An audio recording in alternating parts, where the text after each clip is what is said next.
So you're going from finance, teacher to finance to real estate to making pottery? What was the fourth one? No.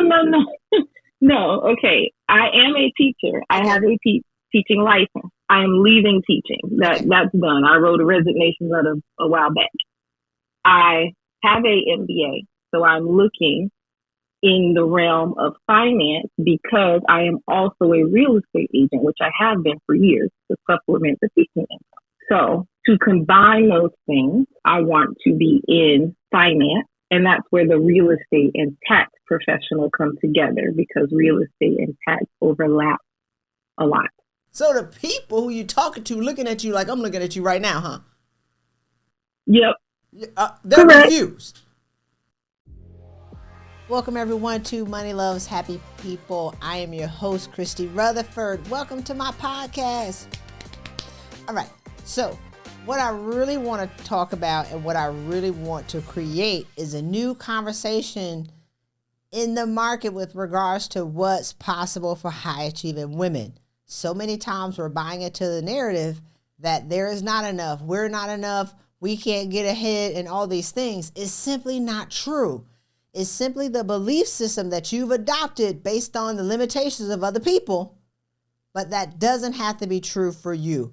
As we're moving through this podcast and as I'm moving through the information, I'm going to share some insight, and then I'm also going to take some questions from women who have challenges. Men, you should have showed up to ask these questions, but these are women asking the questions.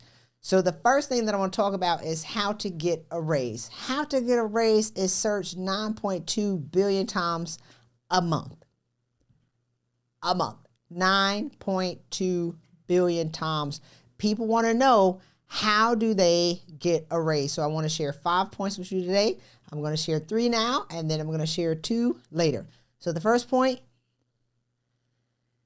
getting clear and honest on how you're showing up. Now, I know you wanted me to talk about how to ask for a raise, how to negotiate, but that's not true. The real problem to solve for is, are you being honest about how you're showing up? Do you truly believe that you can get more money? Do you think that you deserve more money? And are you showing up angry, bitter, resentful, and you're getting opportunities locked or closed out of doors and rooms that are available to you, but you can't get in them because you don't necessarily have the pleasing personality that's going to allow people to invite you into their circle? Clarity and honesty on how you're showing up, number 1. Number 2, owning your value. 3, building relationships with decision makers. Let's talk about number 1. How are you showing up at work? Are you showing up at work being dependable, but you don't feel like you deserve it? Are you dependable but undeserving? A lot of women that I've talked to have resigned themselves to the fact that they don't really believe that they not can't make more money, that they actually deserve more money. They don't think that they deserve more money because they didn't grow up with a lot of money, so they should be grateful for what they have today. Or they grew up with a lot of money and then they feel guilty for having money in the past and they're self-sabotaging in the present. Are you dependable and you're working 3 times as hard for half the pay? That should not be normal. That is not true. That is a myth. That is a lie that you've adopted to be able to complain about circumstances that you can change. How are you showing up? I talk about it all the time. I would rather have a hungry white guy on my team than a bitter and resentful sister or woman any day. It's not necessarily a popular stance. They say, Chris, you should open the door. I do. But I'm busy too. I'm getting harassed too. I'm getting beat up too. I can't resuscitate you, sis. I like you though. I'm one of 50 black female officers out of 47,000 people. I had challenges. I've been through it at the senior level. I have nothing left to give. I can't resuscitate you. I can't open the door for you if you're going to come in and be a problem. I can't open the door for you if I got to drag you through the door and do the work on you and make you a fixer-upper. I personally don't have the capacity to do it. But I'm the one that's supposed to be responsible for it. I don't have it. I got some hungry guys that were on my team of actually different nationalities. I got the hungry brother on my team. I'm picking before I pick you. I got the hungry white guys, and they, amazing rock stars to this day. I talk to them to this day. I will pick them over you any day. So imagine if I'm going to do that, not because I'm trying to cross the system, but I'm going through it too. I can't help you if I'm on fire. I can't put your fire out if I'm on fire if you're on my team. So don't make other people responsible for saving you from something that you should be saving yourself from. Don't look for your job to be able to help you manage your mental health. They're not responsible because they crazy too. You can't keep looking for your leadership team to be responsible for you maintaining your mental health. There's this whole movement that's going on right now where it says managers should be responsible for their people's mental health. Lie. Because the managers are going through it too. They got moms with Alzheimer's too. They have kids with autism too. They got trifling spouses at home that's spending all their money too. They're not responsible. They're going through stuff too.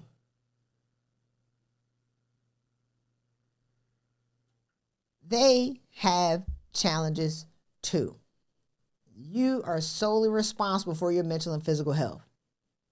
I don't care what lie you're telling yourself. I don't care what articles you've read.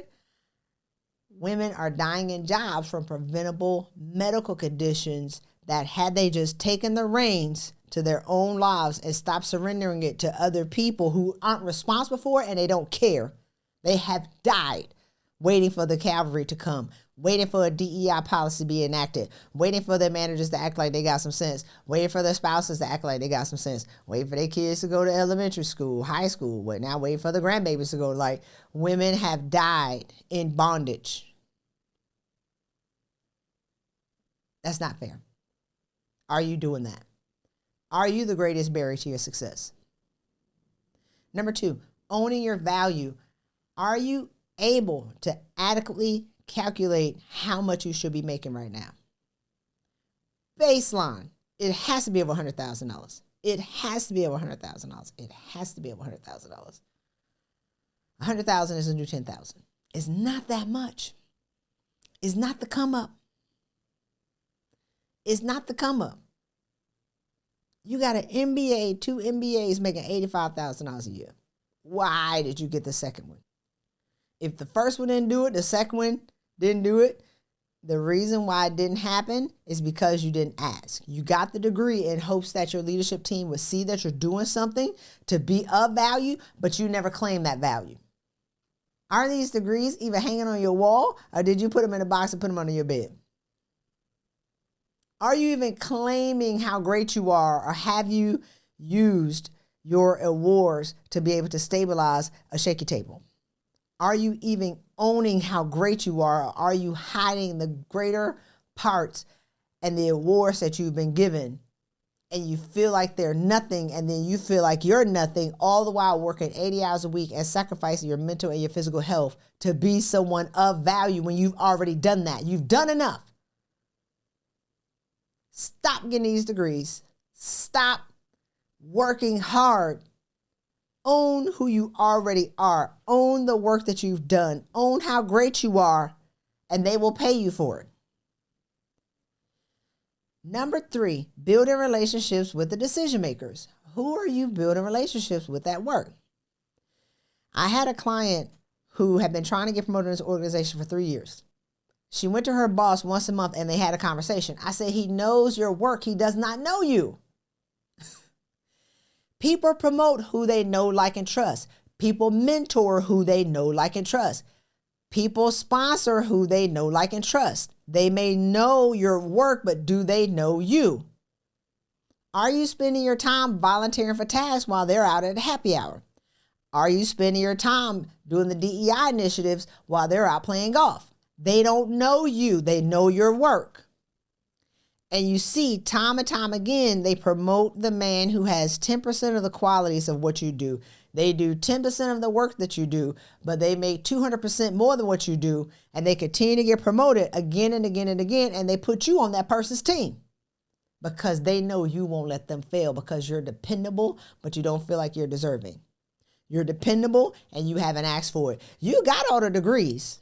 You have all the experience, but you haven't owned who you are. So you always going to play second fiddle to somebody who's going to be intimidated by your work, who you're better than. You're creating the situation. So build relationships with the decision makers and not phony relationships, but build trusted relationships. So I told my client, you know what? When you go in there for your once a month, he knows your work. You don't have to get briefed on that. When you go in there for your once a month meeting, ask him questions about himself. 3 questions that you can ask. If they have pictures of their kids hanging around, people love to talk about their families. What are your kids' names? She had a 2-year-old at the time. His favorite cartoon is what? What are your kids' favorite cartoons? So you're trying to build relationships on that personal level. Number 2, what's some of the best advice that you've gotten from a mentor? You better believe that people who are in high-level positions have been mentored. And they would love to be able to share that insight with you if you ask. Ask them, what's the best piece of advice you got from your mentor? Number 3, what are the 2 things that you've done in your career that you think that have made you the most successful? Successful people love to talk about ourselves. I'm not going to say themselves. We love to talk about ourselves, especially when we're stuck in ego in a job. Nobody ever asks about us. Simple, classic how to win friends and influence people. People don't care about you. They care about themselves. What do you think 2 things that you've done that have attributed to your level of success? What advice do you have for me? But before you even get what advice you have for them, what do you think has made you successful? So you're acknowledging that they're successful and you want to know about them. 3 months later, she got an executive level position and a $200,000 raise. 3 months. She was trying to get it for 3 years. It took 3 months of building a relationship with her boss and getting to know him. He knew her. He liked her. He trusted her, not her work. Y'all don't have to work harder. Build the relationships. Number 4, be consistent with a positive mental attitude. You ain't like that, huh? I just felt the world go sigh. How dare she tell me I'm angry? You are. It's okay. I used to be angry. Be consistent with the positive mental attitude. And I'm not talking about pretending, but I'm saying you actually deserve to be happy now. Number 5, last one, ask. Boom. I wish I had a fireball here.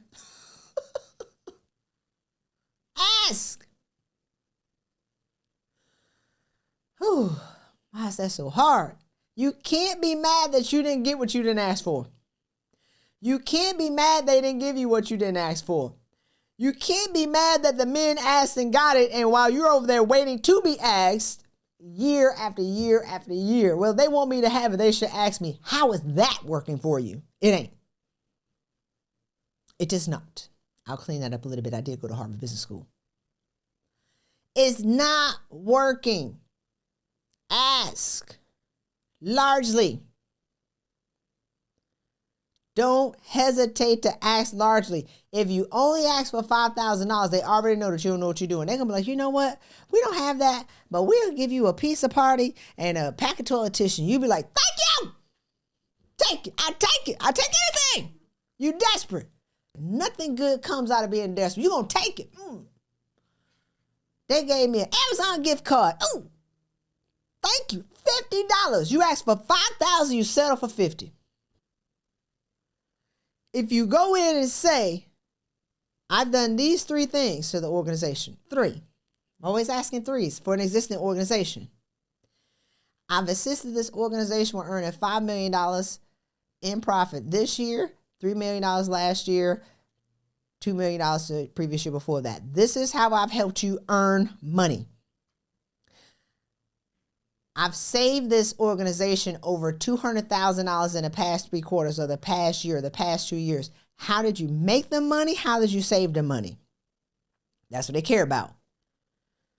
I created a program and I automated a system that saved us 10,000 manager hours, which equates to over $500,000. My project did that. Did you save them time? Did you save them money? Did you make them money? You've done it. You just haven't quantified it. You think you deserve a raise just because you've been working there for the past 10 years. Lie. You think you deserve a raise because you've shown up on time for the past 30 years. Or what else have you done? You've never quantified and then asked. I've heard women say, I'm going to have a conversation. We're going to have a conversation about promotion and compensation structure. I'd be like, what you going to say? They'd be like, what you think? I'd be like, hold up. You going into a conversation to talk about getting a raise and you don't have a plan? And you wonder why you keep walking out year after year after year without the raise that you never asked for. You never expected and you never quantified why you deserve it. The man who's adequately taking credit for your work got a degree in typewriting, worked 35 hours a week, plays golf, basketball, happy hour, gin, juice, all that. Ask for $200,000. Get it. And you mad because you never asked and you didn't get anything. So for heaven's sakes, if you do anything, ask, but ask smartly and know that you deserve it by taking credit for who you are and what you've already done. Don't walk in there afraid and ask for that money because you get what you believe. And if you ask for $200,000 and you shaking in your voice, oh, it's over. So please don't hesitate to ask largely and resist the urge to complain about not getting what you haven't asked for. So how do you calculate your worth, like what to ask for? How much you make now? 95. Oh, God. How old are you? 30. So your value is $325,000. How did I get there? Do y'all want to know how'd you get there? How I just calculated her value?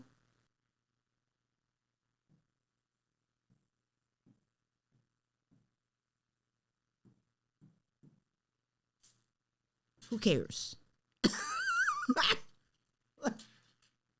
Why does it matter? Put a price tag on it and go. Period. That's my answer. Why does it matter? You can't be saying, I only make $100,000 and then get mad at the 25-year-old who believes that they deserve $425. Why don't you believe that you can make $325,000?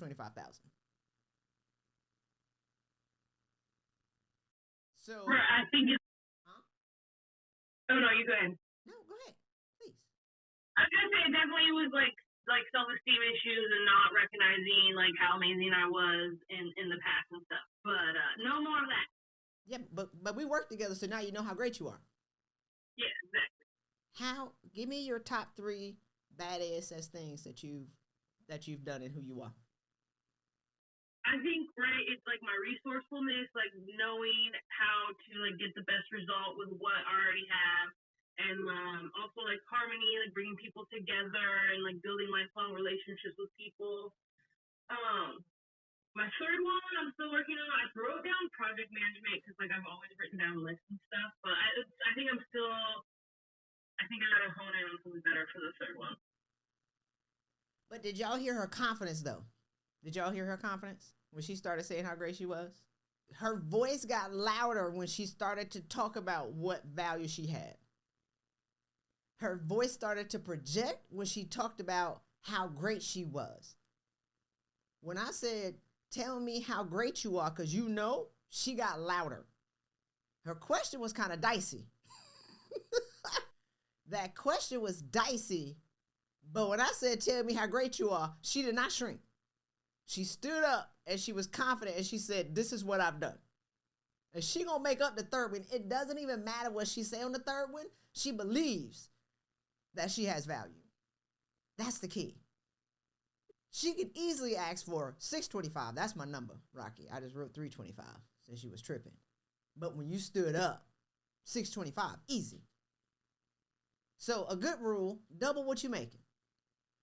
If you gonna play small, 30%. If the wage gap is 30% between men and women, just go be equal. But if you really want to blow it out of the park, 3x it. If you're 50-something with an MBA, making less than $100,000, shame on you. If you 35, if you 28 with an MBA, making less than 100, if you make less than $100,000, shame on you with an MBA, with a degree, with an advanced degree. A part of it isn't necessarily what's my value is, why don't I believe that I can triple my salary? Why do I believe that $100,000 is to come up? It's not that much. A part of the challenge is y'all are comparing your money to other people. You're comparing your value to what the people around you make. You're not having the right conversations with other people. You're not having conversations and getting uncomfortable with people who make more money. When I was in the military, I thought making 120 was to come up because I'm making 4 times more than my family. Everybody around me, we're all making about the same amount of money. I really thought 125 was to come up until I started to meet people who made $300,000 a month. Until I started to meet people who made $1.2 million a month. Most of them didn't graduate from high school or college. But you got all these college educated people who aren't making over $100,000 and they think that's the come up. We're doing something wrong. Education is not the way. Easy 30%. Y'all want to do us easy? Go for 30%. If you less than 30. If you 30 something, 2x it. You 40 something, 3x it. Because why? At 40, you now have 20 years of work experience. At 30 something, you have 5 to 10 years work experience. And women inherently don't know how to ask for raises of money anyway. So you've been working. You can't complain that you've been undervalued for 10 years and then say, I'm going to ask for an extra $10,000. So my question is not necessarily how to get a raise, but how to negotiate as I am looking for new positions. Because coming from teaching, there's no negotiation. So when your salary is like, this is the number, this is what you're going to be paid. So as I'm looking for something, I'm getting interesting feedback when I ask for like stock options, or they're like, who is this lady asking for the world? I was like, I'm me. And so that's my question, is how do I negotiate it in the process of like looking for a new position? Okay, so you want to know how to negotiate a higher salary is what you want, based on if you came from teaching, which was how much? 47. Okay, so you want to go from 47 to what? 93. That's my number, 93,000. 47 to 93. I know it's low. Is that double? Yeah, but that would be me personally. I'm not even talking about my business. I'm talking about just me, what my salary would be. Okay, so you want to go from 47 to 93. Mm-hmm. And then what industries are you looking at? Oh, I'm looking in finance. I also hold a real estate license, and I'm a tax professional as well. Okay. So I'm looking in the finance realm that blends those two things. So you're going from finance teacher to finance to real estate to making pottery? What was the fourth one? No. Okay. I am a teacher. Okay. I have a teaching license. I am leaving teaching. That's done. I wrote a resignation letter a while back. I have a MBA, so I'm looking in the realm of finance because I am also a real estate agent, which I have been for years, to supplement the teaching income. So to combine those things, my knowledge, I want to be in finance, right? And that's where the real estate and tax professional come together because real estate and tax overlap a lot. So the people. That's why I'm looking. This is gonna be real fun. Mm-hmm. Why ain't nobody asking me questions? So the people who you talking to looking at you like I'm looking at you right now, huh? Yep. They're Correct. confused. You don't have one clean story, which is what the problem is. It's not that you're asking for 93. They don't know what you want. Does that make sense? It's like, it's not that the things don't match, but you're not expressing who you are and what value you add to them. They're trying to figure out where do you fit.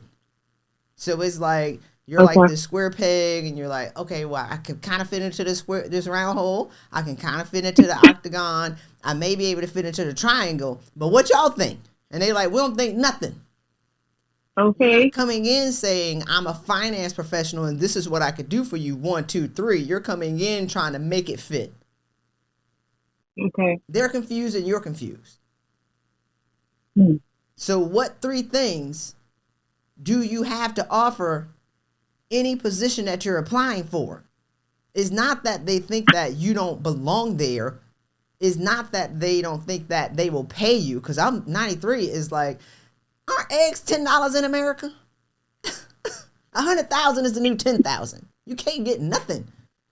If you're going for 93, you might as well shoot for 125. If you say you're a professional and you all that, you only asking for 93. And I think we talked about this on a LinkedIn profile where you made a comment. And I'm like, if people are coming looking for you, you acting like you Saks, but you in TJ Maxx. So you can't walk in the door and say, I'm all that. And then you put yourself on clearance with 8 stickers on it. Then they running you out the door. And you be like, oh my God, they don't want me. Black women, you got all these barriers. They don't. What 3 qualities do you have that will be an asset to the finance industry?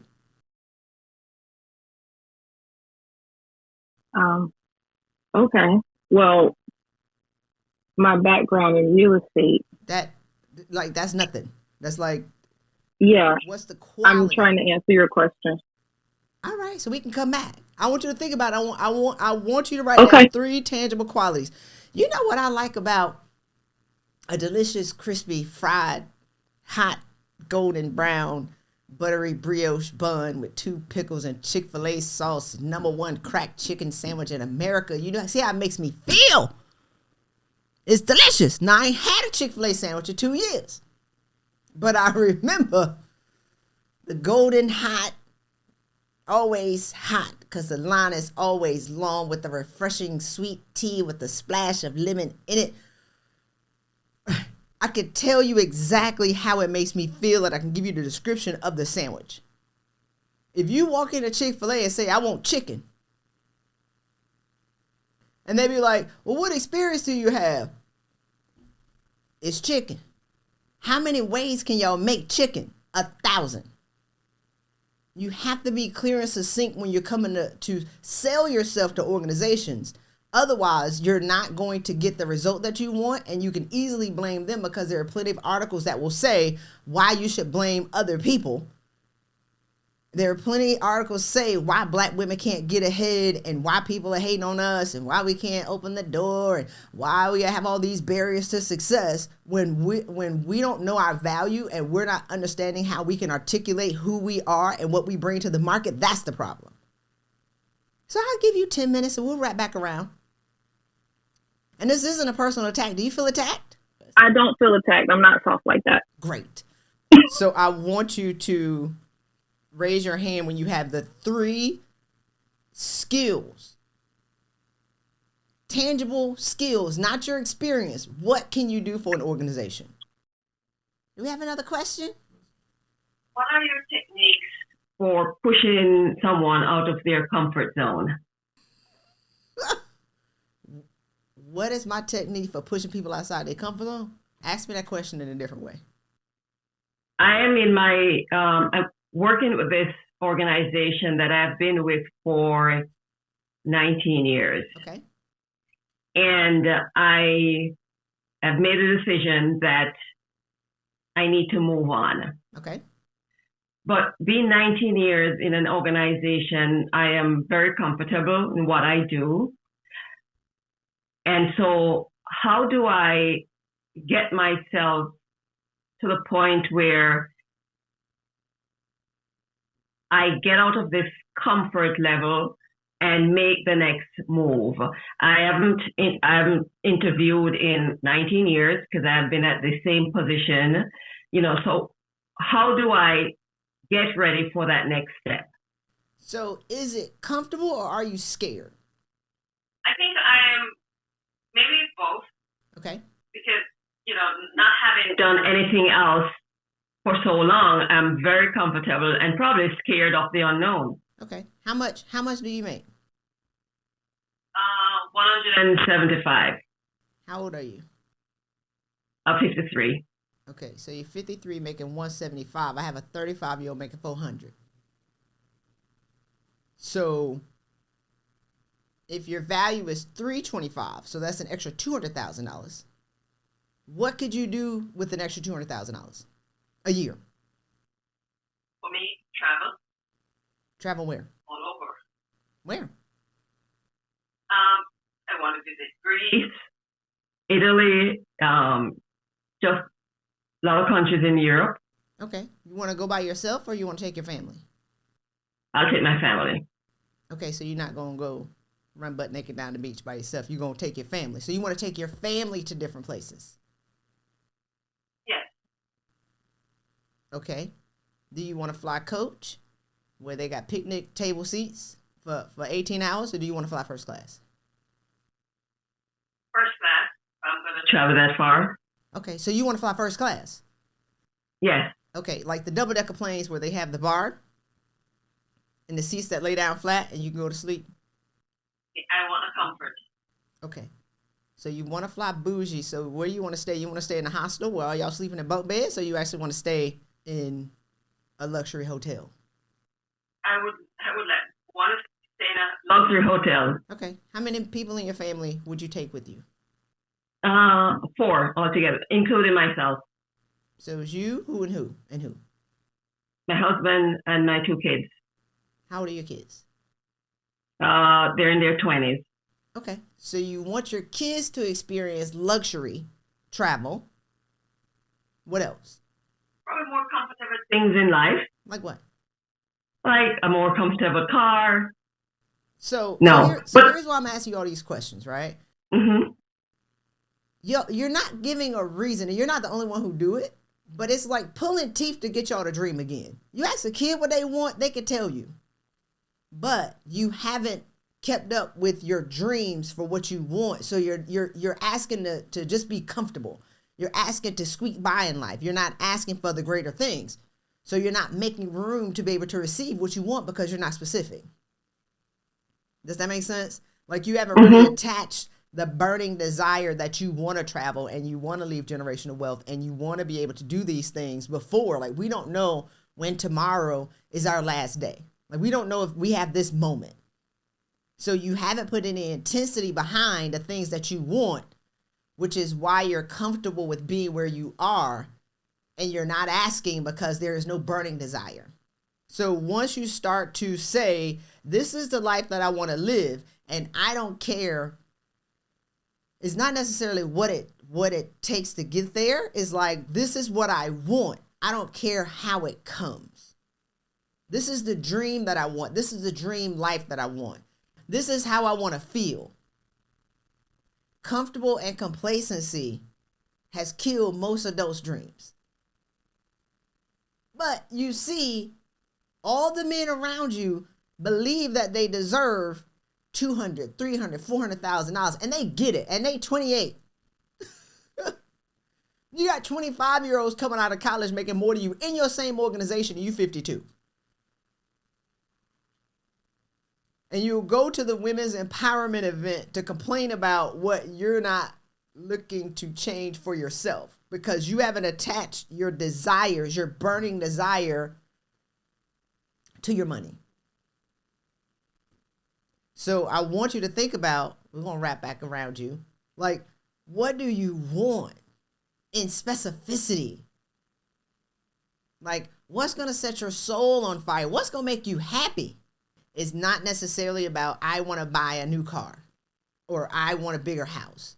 You have people who are happier with smaller cars and not so fancy houses, but they can afford to travel anywhere they want to. They can buy a house on a cruise ship and just cruise around for a year. Yeah. They can go where they want to go. They can do what they want to do, but we've attached the reason why we want to make more money is to buy a reliable car.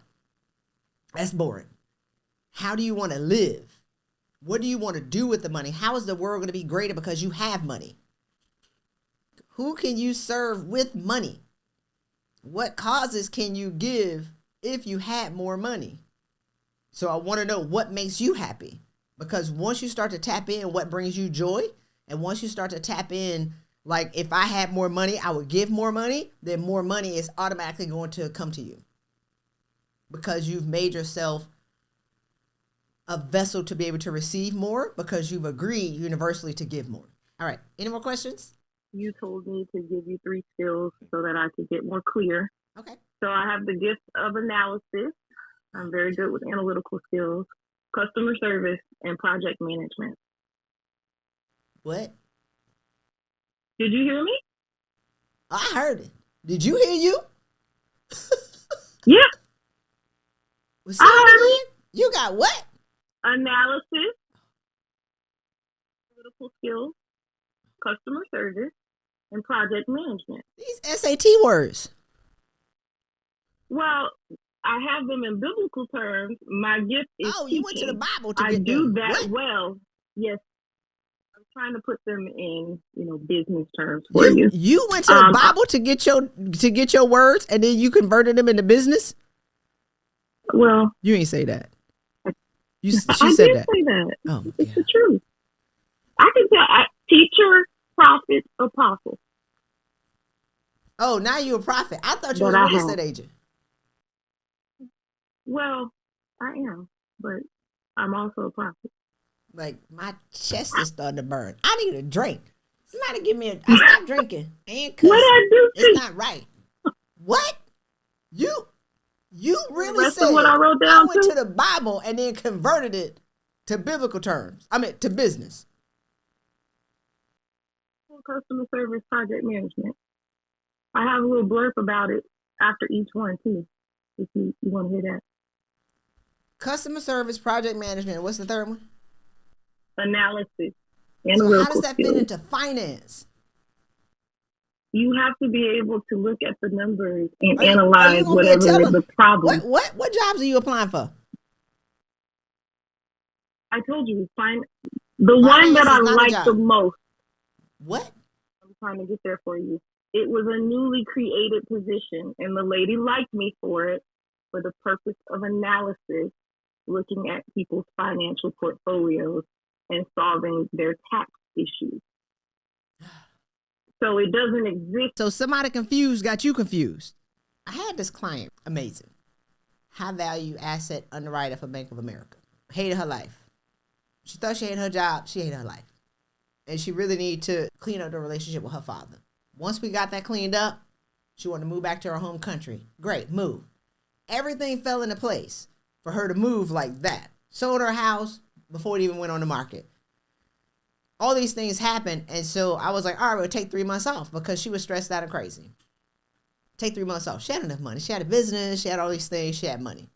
She moved to a different country. She went to some career coach, and the lady told her, we don't have that in this country. She has 20 years of being a high-value asset underwriter for a Fortune 500 company in the U.S. She moves to a different country, and they say, that doesn't exist here. You suck. You're going to lose. So she calls me crying. And I hung up on her because I don't play that. Go eat some chocolate cake and let's talk tomorrow. So I said, what do you have? Is not what don't you have. What do you have? She has 20 years of banking experience. She had an MBA. She was awarded like the top, like these chairman awards or whatever in her organization. So she had like 5 strong skill sets of who she was. She had the ability to be able to talk to super wealthy people. She could network and build trusted relationships. She was a manager because she outperformed. If they processed 10 applications a month, she did 40. So she 4x the work of her peers. She ended up closing like $2.1 billion in mortgages and homes in whatever she was doing. That's what she brought to the table. That's her roster. These are the things that I've done. The next day, she had lunch with a guy who had a startup company. And she said, this is who I am. He said, I need that. She rocked with him for 6 months. And we asked for, I think we asked for like $30,000 working part-time.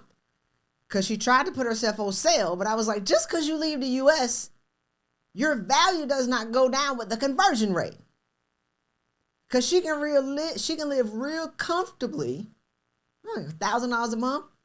And your value is $150,000. If they want you, we'll take $30,000 and she'll work no more than 20 hours a month.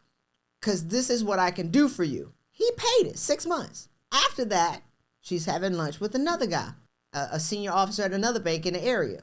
She said, this is what I do. He said, I need that. She turned that job down, went and got another job. I say all that to say 3 years later, she's now the head of high value asset underwriting, a brand new position at that bank in that country. She created that position there. So this is what was clear. She was clear on who she was. And people say, I need that. The reason why I say you're confused is like, you're not clear on who you are and you're applying for a job that's fuzzy on what they want. A whole hot ASS mess. And it's less than $100,000. That's the trickery that they play at less than $100,000. Because they're going to give you 6 people's jobs. Am I yelling? I think I'm yelling. Should we turn my microphone down? They're going to give you all the special projects that nobody wants to do. And now you're creating a toxic workplace because you don't know what you're doing in a very simple, clean job. And they don't know what they want you to do. Does that make sense? Oh, yeah, because when I ask that question, no one can answer it. Why would you go work for a fuzzy job? You're going to create a toxic work environment. Gotcha. And then you're going to get in there and be like, oh my God, they're not treating me right. They overworking me and they treat me right. And then you're going to read all these articles where they're not treating black women right. And we got to work 3 times as hard and we're not making no money. It's going to justify why you are where you are. You're going to stay there for 5 years. Hair going to fall out, high blood pressure, fat.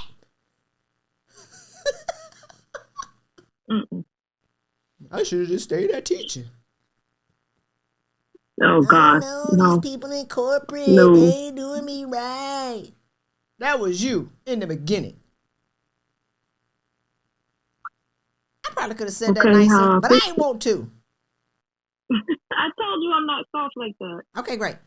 Before we're done, to give me your 5 tangible achievements. Not this fuzzy stuff. You walking into Chick-fil-A asking for chicken. You walking into Starbucks asking for something hot. Can I get some wet? What?